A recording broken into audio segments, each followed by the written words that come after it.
2014 dikatakan tahun yang sangat mencabar dengan pelbagai isu ekonomi negara, ketidaktentuan pasaran komoditi, peningkatan kos sara hidup, prestasi ringgit dan yang paling hangat diperkatakan pelaksanaan cukai barang dan perkhidmatan atau GST. Menjelang pelaksanaan GST tahun hadapan hanya tinggal beberapa bulan sahaja lagi, rakyat bagaimanapun khawatir ia boleh membawa kepada peningkatan kos sara hidup. Namun perbincangan kini bukan lagi sama ada ia perlu diperkenalkan atau tidak, tetapi bagaimana kita akan melaksanakannya. GST dilaporkan akan membantu Malaysia mencapai bajet lebihan pada tahun 2020 kerana kerajaan dijangka mengutip 23.1 bilion ringgit dan 32 bilion ringgit dalam pendapatan GST masing-masing pada 2015 dan 2016. Majoriti rakyat Malaysia kini mula memahami apakah GST dan mereka juga menerimanya sebagai sistem percukaian yang berkesan, telus dan adil yang akan memberi manfaat kepada rakyat dalam jangka masa panjang, mengukuhkan ekonomi dan membangunkan negara. Khazanah Nasional Berhad mengumumkan 12 pelan untuk memulihkan Malaysia Airlines Berhad MAS dalam tempoh 3 tahun. Perkara itu diumumkan oleh pengarah urusannya Tan Sri Azman Mokhtar. Pelan pemulihan MAS itu antara lain membabitkan penubuhan syarikat baru yang dikenali sebagai MAS Newco. Kos penyusunan semula dan pelaburan ialah 6 bilion ringgit yang akan diagih secara berperingkat-peringkat. Ketua Pegawai Eksekutif CEO MAS Ahmad Johari Yahya akan kekal memimpin Olco sehingga 1 Julai 2015 apabila Newco mula berkuat kuasa. Christoph Armola pula dilantik sebagai CEO untuk MAS Newco berkuat kuasa 1 Januari 2015. Mampukah Christoph Armola mengembalikan kemasyhuran MAS di mata dunia? Bakal menjadi penanda aras global lapangan terbang antarabangsa Kuala Lumpur, KLIA-2 merealisasikan konsep hub generasi akan datang yang akan memudahkan sambungan antara penerbangan perkhidmatan penuh dengan penerbangan kos rendah.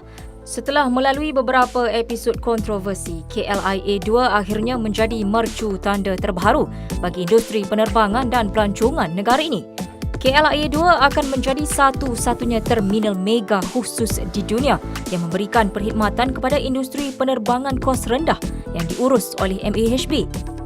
Lebih membanggakan, Malaysia Airports Holdings Berhad MAHB juga berjaya mengambil alih baki 40% equity dalam lapangan terbang di Turki yang akan menyumbang bilion ringgit kepada aliran tunai syarikat. Namun di sebalik kemewahan KLIA-2, Jawatan Kuasa Kira-kira Wang Negara atau PAC terus memburu prestasi syarikat berkaitan kerajaan ataupun JLC.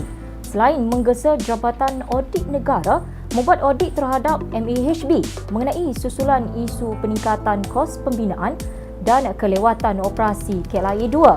Apakah tindakan MAHB dan adakah benar kelewatan operasi KLIA-2 berpunca daripada karena Tan Sri Tony Fernandez? MAHB memberi jaminan bahawa KLIA-2 selamat dan tidak menghadapi masalah mendapan tanah dan takungan air di landasan dan kawasan parkir pesawat di KLIA-2. Pengerusi PAC Datuk Nur Jazlan Muhammad berkata MAHB dan Kementerian Pengangkutan perlu bertanggungjawab dan menyelesaikan masalah terbabit. Menurut beliau, tanggungjawab itu perlu dipikul memandangkan MAHB dalam satu keterangan kepada PAC baru-baru ini menjelaskan mendapan itu akan berlaku dan boleh diperbaiki. Mulai 1 Disember lalu, bahan petroleum seperti petrol dan diesel tidak lagi diberi subsidi. Dengan itu, tamatlah sejarah subsidi bahan petroleum yang kerajaan perkenalkan pada tahun 1983. Pelaksanaan kaedah pengapungan terkawal bahan api dijangka memanfaatkan rakyat di mana naik atau turun harga ditentukan oleh kos minyak mentah di pasaran dunia dan juga kadar tukaran mata wang ringgit. Namun kita harus maklum yang nilai ringgit agak lemah sejak kebelakangan ini. Pada hari harga baru minyak diperkenalkan, nilai ringgit jatuh paling banyak dalam sehari sejak krisis mata wang Asia 1997 dan 1998. Negara kita bergantung pada perdagangan antarabangsa dan naik turun kadar tukaran mempengaruhi pendapatan negara, harga barangan dan juga kadar inflasi. Pelbagai dakwaan dilemparkan kepada One Malaysia Development Berhad atau 1MDB mengenai beberapa isu antaranya paras hutang, kos pembiayaan dan pelaburan di Pulau Cayman. Pengerusinya Tan Sri Lodin Wok Kamarudin berkata, pihaknya sudah pun mengadakan pertemuan dengan media berhubung pelbagai dakwaan terhadap syarikat terbabit. Jumlah nilai aset syarikat RM51.4 bilion hingga hujung Mac tahun ini, yang mana adalah jauh lebih tinggi daripada nilai hutang keseluruhan sebanyak RM41.9 bilion dalam tempoh sama. Timbalan Menteri Keuangan Datuk Ahmad Maslan pula berkata surat sokongan yang dikeluarkan kerajaan kepada pemegang bon hutang 1MDB berjumlah $3 bilion Amerika sama sekali bukan jaminan kerajaan.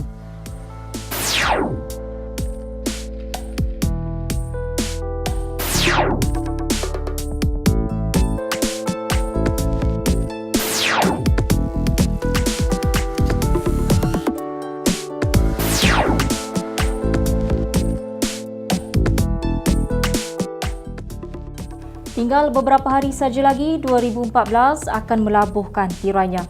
2015 pula bakal mencengah kita.